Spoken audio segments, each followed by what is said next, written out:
आपने कभी अपने बुजुर्गों से बोनों की कहानी तो सुनी होगी, जो जमीन के अंदर रहते हैं और लोगों को उठा कर ले जाते हैं। मैंने भी बचपन में ये कहानी सुनी थी, लेकिन जब मुझे इस कहानी पर एक फिल्म मिली तो मुझे थोड़ा बहुत विश्वास हुआ कि शायद असली में ये बोने होते होंगे। तभी तो धरती के उस पार किसी ने इस पर फिल्म बनाई। मूवी एंड तक देखना, इंटरेस्टिंग है, मजा आएगा।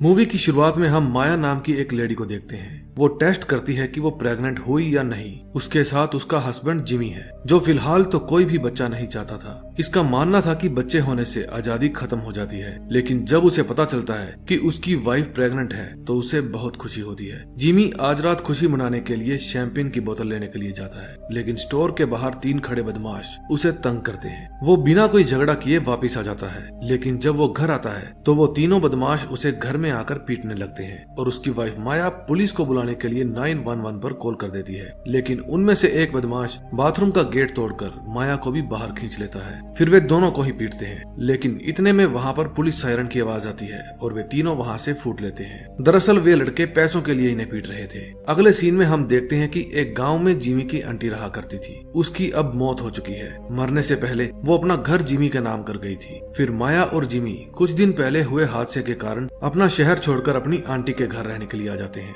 ताकि उन्हें फिर से कोई परेशानी ना हो। फिर जब वे उस घर के अंदर जाते हैं तो उनकी पड़ोसी मैवी उनका स्वागत करती है और इस प्रॉपर्टी से जुड़ी कुछ छोटी बड़ी बातें बताती है। वो कहती है कि अगर घर में कोई भी प्रॉब्लम हो तो मैं तुम्हें मैकेनिक्स के नंबर मेल कर दूंगी। फिर वो कहती है कि मैं जो बात तुम्हें बताने जा रही हूँ शायद तुम्हें उस पर विश्वास ना हो। इस जगह बहुत सारे रेड कैप्स रहते हैं, वो छोटे छोटे बोने जो मांस खाते हैं। तुम्हारी आंटी हर रोज सूरज ढलने के बाद उन्हें कुछ मांस के टुकड़े दिया करती थी और बदले में वो तुम्हारी आंटी को कुछ भी नहीं कहते थे, बल्कि उनकी रक्षा करते थे, वो भी बुरे लोगों से। अब ये काम तुम्हें करना होगा। अगर एक भी दिन तुम उन्हें खाना देना भूल गई तो वे तुम्हारे घर आ जाएंगे और तुम्हारे साथ क्या करेंगे वो मुझे भी नहीं पता। जिमी कहता है मैं नहीं मानता, लेकिन माया कहती है कि हमें ये खूबसूरत घर उपहार में मिला है और हमें ये पुरानी परंपरा निभानी पड़े तो हम निभाएंगे। वे दोनों ही इस घर में आकर बहुत खुश थे और खुद को सेफ मान रहे थे। घर नया था और उन्हें इसे अपने रहने के लायक बनाना था, इसलिए वे घर की मुरम्मत करते हैं और अपने साथ लाया हुआ सामान वहाँ पर जोड़ते हैं। फिर उन्हें पता चलता है कि उनकी छत में एक बड़ा सा छेद है।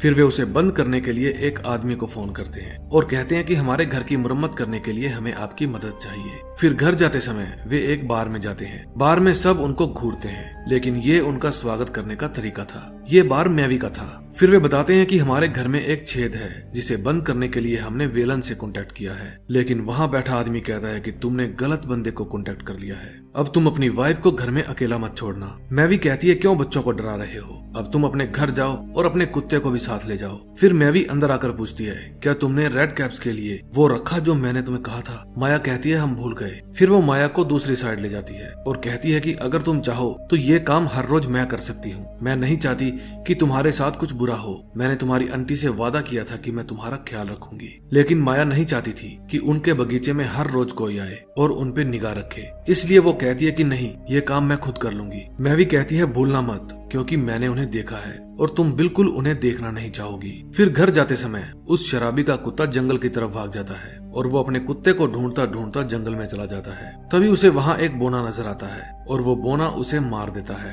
अगले दिन जब माया उठती है तो उसे अपने घर में से किसी की आवाज आती है। फिर वो जिमी को उठाती है। जिमी अपना धारी वाला कच्छा पहनकर नीचे देखने के लिए जाता है। फिर उन्हें पता चलता है कि नीचे डैडी वेलन आया है। वो अपने बच्चों के साथ इस घर की मुरम्मत करने के लिए आया था। फिर माया और जिमी मार्केट में सामान लेने जाते हैं और माया रेड कैप्स के लिए मांस के टुकड़े ले लेती है। उधर घर के अंदर किलियन घर की छानबीन कर रहा होता है। फिर माया और जिमी अपनी आंटी की कब्र पर फूल चढ़ाने के लिए जाते हैं, लेकिन फादर उन्हें बताता है कि तुम्हारी आंटी की बॉडी कभी मिली ही नहीं थी, यहाँ तो उनकी यादगार के लिए सिर्फ कब्र बनाई गई है। फिर घर जाते समय उन्हें मैवी दिखाई देती है। मैवी उन्हें बताती है कि कल रात से वो शराबी किसी को नहीं दिखा, ये लड़के उसे और उसके कुत्ते को ही ढूंढ रहे हैं। फिर माया उससे पूछती है कि क्या हमारी आंटी की बॉडी कभी मिली थी। वो बताती है कि तुम्हारी आंटी ने बहुत बड़ा बलिदान दिया था। उसने अपने पति के बदले अपनी बच्ची उन राक्षसों को सौंप दी। फिर सारी जिंदगी उसने रेड कैप्स को भेंट देने में ही निकाल दी। अब किसे पता वहाँ क्या हुआ क्या नहीं। आज उन्हें जो कुछ भी पता चला उस पर इन दोनों को बिल्कुल भी विश्वास नहीं था। जब वे दोनों घर पहुँच जाते हैं तो जिमी उन दोनों भाई बहनों को कहता है कि कृपया करके हमारे घर में धूम्रपान मत करें, लेकिन किलियन कहता है तुम अंग्रेज हमारे देश में आते हो, हम तुम्हें स्वीकार करते हैं, लेकिन जब तुम लोग हमसे इस तरह का बिहेव शुरू कर देते हो तो हमें बिल्कुल अच्छा नहीं लगता। हम चाहे तो आपसे ये घर 1 मिनट में छीन सकते हैं। कोई अदालत कोई पुलिस तुम्हारा साथ नहीं देगी। उधर माया नहाने के लिए बाथरूम में जाती है और देखती है कि विलन का बड़ा बेटा इयोन उसे बाथरूम की खिड़की से देख रहा है। फिर वो जिमी को आवाज लगाती है। जब वेलन घर पर आता है तो वे दोनों उसे उसके तीनों बच्चों की कंप्लेंट करते हैं। वो कहता है कि आज इन तीनों की खैर नहीं, मैं घर पर जाकर इनकी खूब खबर लूंगा। जिमी को भी उन पर बहुत गुस्सा आ रहा था क्योंकि वे उसकी चॉकलेट वाले बिस्किट और अंगूर खा गए थे और ऊपर से उन्होंने उसके साथ बुरा व्यवहार भी किया। फिर दिन ढलने के बाद माया रेड कैप्स के लिए मीट लेकर जाती है। जब उस प्लेट को वहां पर रखकर वो जाने लगती है तो पीछे मुड़कर देखती है प्लेट में रखा हुआ मीट गायब हो गया था। अगले दिन ऐश और किलियन जानबूझकर घर के सामने सिगरेट पीते हैं और उनका बड़ा भाई इयोन उनके बाथरूम की विंडो तोड़ देता है। जिमी उन पर बहुत गुस्सा होता है लेकिन ऐश और किलियन हंस रहे होते हैं। तभी वेलन वहां पर आता है और टूटी हुई खिड़की देखकर अपने बड़े बेटे को पीटने लगता है। इन दोनों का अव्वल दर्जे के सनकियों से पाला पड़ा था।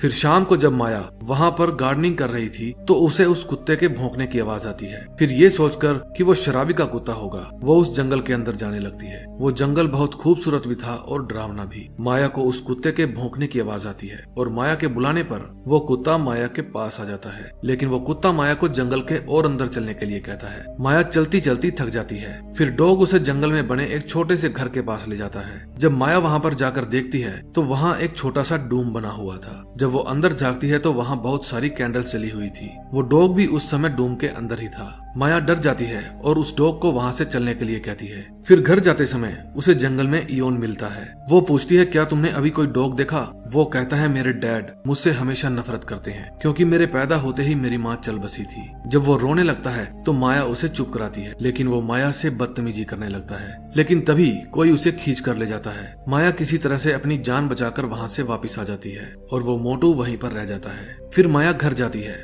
और जिमी को अपने साथ लेकर आती है। वो जिमी को उसी जगह पर लेकर जाती है जहां उससे बदतमीजी की गई थी। फिर वो जिमी को बताती है कि कोई इयोन को खींच कर ले गया, लेकिन जिमी गुस्सा हो जाता है और कहता है कि मैं नहीं चाहता आगे से तुम यहाँ पर आओ, इसलिए अभी की अभी तुम घर चलो। फिर जिमी वहाँ से बार में चला जाता है लेकिन वहाँ पर ऐश और किलियन आ जाते हैं। वे पूछते हैं कि हमारा भाई कहाँ है, वो अब तक घर नहीं पहुँचा। जिमी कहता है मैं नहीं जानता। फिर वे उसे बुरा भला कहने लगते हैं लेकिन मैवी के कहने पर वे दोनों वहाँ से चले जाते हैं। रात को माया घर पे अकेली होती है। तभी वहाँ पर एक रेड कैप्स आता है। वो अपने साथ एक प्लास्टिक का बैग लेकर आया था। वो माया को देखकर कहता है एक मम्मी जो बच्चा देती है, और वो बैग रखकर वहाँ से चला जाता है। माया उसकी तस्वीर खींचने लगती है और जब बैग के अंदर देखती है तो उसे इयोन का कटा हुआ सिर मिलता है। जब देर रात जिमी घर पे आता है तो माया उसे वो कटा हुआ सिर दिखाती है। वो बहुत डर जाता है। फिर माया उसे खींची हुई तस्वीर दिखाती है लेकिन उनमें से कोई भी तस्वीर साफ नहीं थी। इतने में वहाँ पर वेलन की कार आकर रुकती है। जिमी दरवाजे अंदर से बंद कर लेता है। वेलन पूछता है कि मेरा बेटा कहाँ है? जिमी कहता है चले जाओ यहाँ से, तुम इतनी रात को मेरे घर नहीं आ सकते, मैं अभी पुलिस को बुलाता हूँ। लेकिन विलेन कहता है कि जब मेरे परिवार पर बात आती है तो मैं यही करता हूँ। फिर वो घर के अंदर जबरदस्ती घुसने की कोशिश करते हैं। उस समय फोन में नेटवर्क नहीं था और जब जिमी इंटरनेट से कंप्लेन करने की कोशिश करता है तो वे बाहर से नेट का एंटीना उखाड़ देते हैं। उधर माया उस सिर को बाहर फेंकने के लिए लेकर जा रही थी लेकिन तभी वहाँ पर ऐश आ जाती है और गलती से वो कैरी बैग नीचे गिर जाता है। जब ऐश उसको देखती है तो घबराकर वो अपने पापा के पास जाती है। इतने में माया भागकर सामने वाले जंगल में चली जाती है। जब ऐश वो कैरी बैग अपने फादर को दिखाती है तो वे और भी वाहियात हो जाते हैं और घर के अंदर जबरदस्ती घुस जाते हैं। उधर माया जंगल के अंदर जाकर हेल्प हेल्प चिल्लाती है। फिर वो डूम के पास जाकर कहती है कि मुझे तुम लोगों की हेल्प चाहिए। तभी एक बोना आता है और पूछता है कि बदले में क्या दोगी। उधर विलेन घर के अंदर आग लगा देता है और जिमी ऊपर वाले कमरे में जाकर दरवाजा बंद कर लेता है। तभी टूटी हुई छत में से किलियन नीचे आता है और उस पर चाकू से हमला कर देता है। फिर वहाँ पर विलेन भी आ जाता है। वो कहता है कि मुझे इयोन का सिर मिला है, उसकी बाकी की बॉडी कहाँ है, मुझे बताओ ताकि मैं उसे दफना सकूं। जिमी कहता है मैंने उसे नहीं मारा, रेड कैप्स ने उसे मारा है। विलेन पूछता है कि कौन है वो, मुझे बताओ मैं उसको खत्म कर दूंगा। उधर माया जब जंगल से वापस आती है तो ऐश उसे देख लेती है और अपने पिता को भी आवाज लगा देती है। ऐश माया को पीटने लगती है। ऊपर रूम में किलियन जिमी को मारने ही वाला था तभी वहाँ पर एक बोना आ जाता है और किलियन पर हमला कर देता है। फिर विलेन उसे डंडे से हिट करता है और किलियन पूछता है क्या ये बंदर है? फिर विलेन कहता है ये तो साला कुछ और ही है। उधर नीचे बहुत सारे रेड कैप्स ऐश के ऊपर हमला कर देते हैं। जब किलियन नीचे की तरफ भागता है तो वहाँ पर दरवाजे पर एक बोना खड़ा होता है। किलियन छिप जाता है और छिपकर उस पर हमला कर देता है, लेकिन तभी वहाँ 2 और बोने आ जाते हैं और किलियन पर हमला कर देते हैं। उधर बहुत सारे रेड कैप्स ने ऐश को भी पकड़ रखा था और वे उसका काम तमाम कर देते हैं। माया पास बैठी सब कुछ देख रही थी। रेड कैप्स विलेन के दोनों बेटा बेटी को बुरी मौत मारते हैं। फिर विलेन वहाँ पर अपनी गन लेकर आ जाता है और जिमी को शूट कर देता है। फिर वो माया को भी मारने ही वाला था, तभी वहाँ पर डॉग आ जाता है और विलेन पर हमला कर देता है। माया उसकी गन उठाती है और उसे भी शूट कर देती है।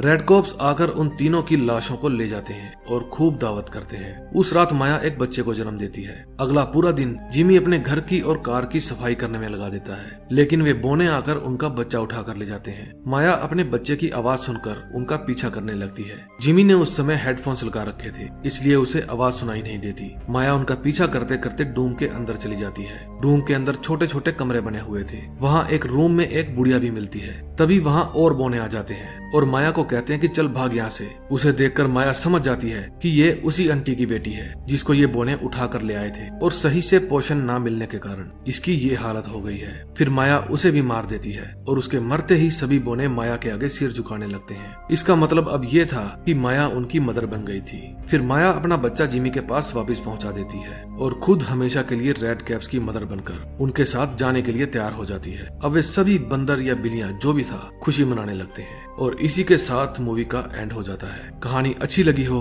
तो वीडियो को लाइक और चैनल को सब्सक्राइब कर देना और किस किस ने इन छोटे बोनों की कहानी सुन रखी है कमेंट में जरूर बताना। मैं मिलूंगा आपको नए दिन नई स्टोरी के साथ। तब तक के लिए लव यू, बाय बाय।